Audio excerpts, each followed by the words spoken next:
मेरे अजीज बहन भाइयों, आज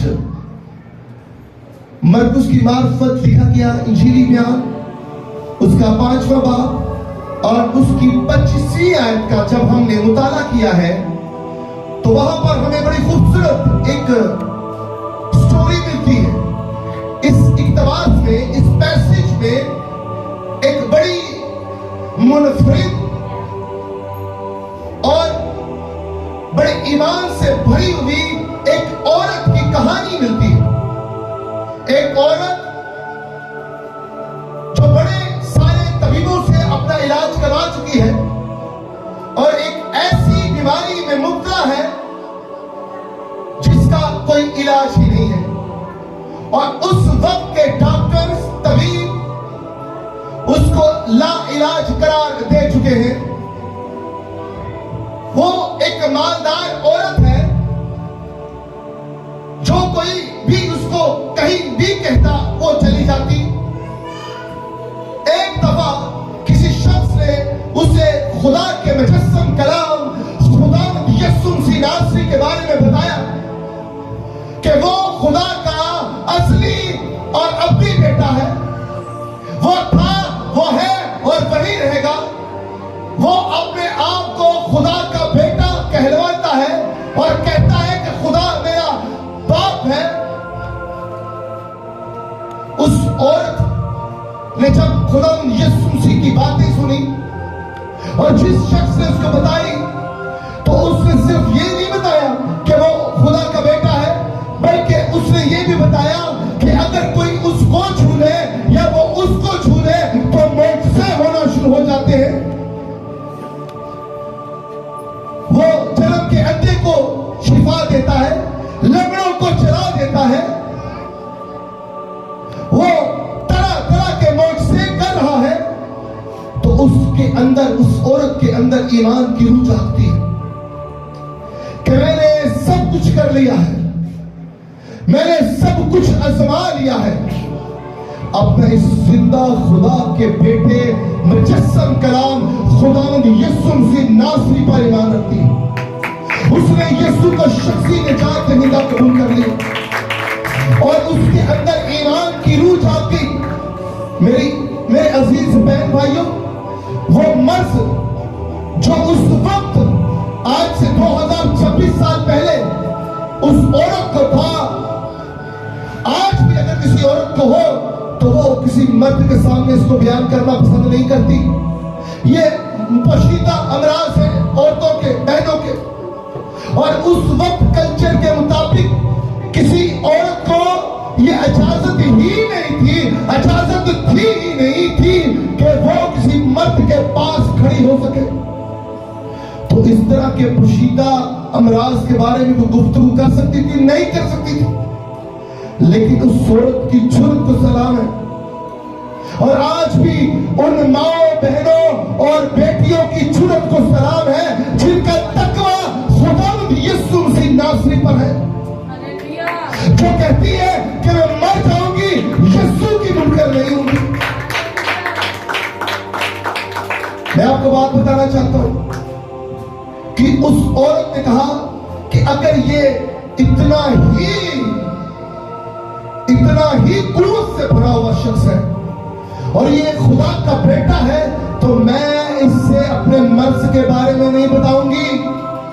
मैं नहीं बताऊंगी कि मुझे क्या है, मैं नहीं बताऊंगी कि मैं किस मर्ज में मुब्तला हूं, कितनी तकलीफ में मुब्तला हूं।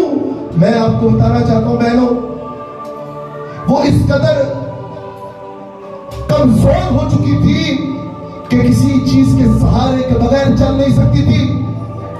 इतना ज्यादा खून उसके बदन से, उसके पैर निकला था। लोग उसके घर में जाना पसंद नहीं करते थे। वो कहते थे ये नापाक है, नापाक है, शरीयत के मुताबिक ये नापाक है। कोई भी उसका सहारा नहीं था। लेकिन मैं आपको बताना चाहता हूं, जिसका कोई नहीं होता उसका यीशु होता है। हालेलुया!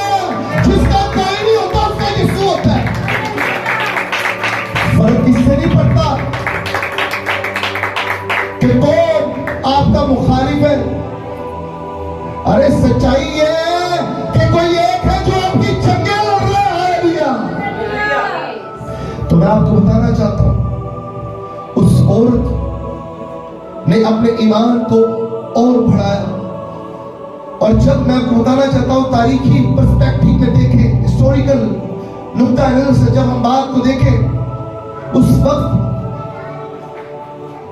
की बात करें तो उस वक्त जब यीशु मसीह गली कूचों, बाजारों, शहरों में और गांवों में घूमते थे, तो एक बड़ा जम्मे गफीर उनके दाएं बाएं आगे पीछे था। और तारीख दान बताते हैं, मौरखीन बताते हैं कि यीशु मसीह जब बाजारों में चलते थे तो कम से कम 5,000 लोगों की तादाद होती थी। और आप अंडरस्टैंड करें, वो औरत जो लाठी के बगैर और कुबड़ी हो चुकी थी, इस कदर खून बह चुका था कि करीबुल मर्द थी, वो मरने के करीब थी। वो लोगों की हल्की सी जो ठोकर का भी सामना नहीं कर पाती थी, धक्के का भी सामना नहीं कर पाती थी, कई दफा गिरती होगी, लेकिन ईमान चेक करें, वो फिर उठती थी, वो फिर गिरती होगी, वो फिर उठती थी, वो फिर गिरती थी, वो फिर उठती थी। और आखिरकार क्या हुआ, वो अपनी मंजिल पर पहुंच गई। और क्या हुआ, उसने अपने शाफी की पोशाक को छुआ, और जैसे ही पोशाक को छुआ तो यीशु से कुदरत निकली, कुव्वत निकली, और वो उसी वक्त शिफा पा गई। हालेलुया।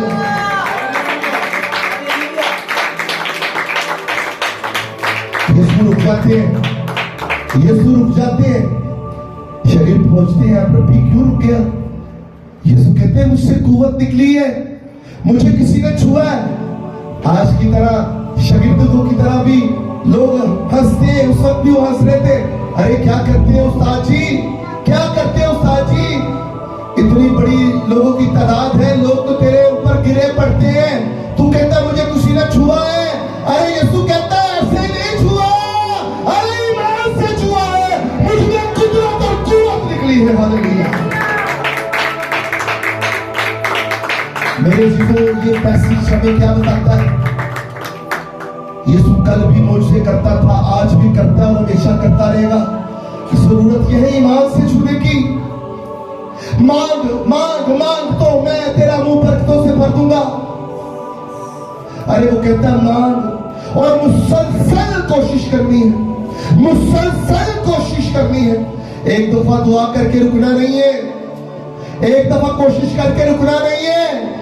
अरे ना डरना, ना चकना, ना अकड़ना, ये घुटनों के बल जंग जीत जाएंगे हम।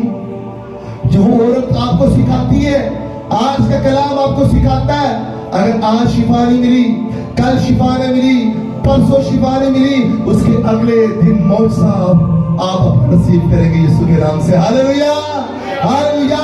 अरे खुदावंद यीशु मसीह आपको बरकत देने के लिए आया है। वो अंतरों को बनाई देने के लिए आया है, वो गूंगों को जुबान देने के लिए आया है, वो बहरों को नेक कान देने के लिए आया है, वो लंगड़ों को चलाने के लिए आया है, वो सुलह और सलामती का शहजादा है। आए उसके हजूर झुक जाते, आए उससे मांगते जिससे राजाएं भी मांगते हैं, अरे बादशाह भी मांगते हैं, आए उससे मांगे। हम इधर जाते हैं, उधर जाते हैं, उधर जाते हैं। मैं आपको बताना चाहता हूं मेरे अजीजों, बहुत सारे नीम हकीम और खता जान लोग निकले हुए हैं, लेकिन एक ही है शिफा का मंबा। किसी शख्स ने कहा शिफाएं और भी बहुत दे देंगे, पर वो गम को कुरेदेंगे, आपकी शिफा ना देगा कोई। आपकी शिफा के लिए जोर से, आपकी शिफा के लिए, नो नो नो नो, जोर से, आपकी शिफा के लिए आए उस यीशु को साथ हैं। हालेलुया, जोरदार ताली।